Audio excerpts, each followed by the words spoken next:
Marahil, humantong na tayo dun sa parang gusto na nating sumuko sa buhay.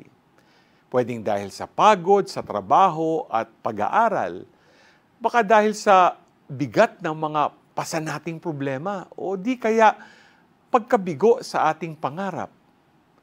Ang ating gospel ngayon ay nag-aanyaya sa atin na anuman ang ating daladala at pasanin, meron tayong pahinga na makakamtan. Walang anuman sa mundong ito ang makapagbibigay sa atin ng kapayapaan at kapahingahan, kundi ang Diyos. Sa paglapit natin kay Jesus, nakakatagpo tayo ng pahinga, kagalingan at kaginhawahan. Mga ka-G, kung nahihirapan ka man sa dinadala mo, kung feeling mo ang bigat-bigat ng pasanin mo, magpahinga ka sa presensya ni Jesus. Siya ang maging sandalan mo sa nakakapagod na mundo.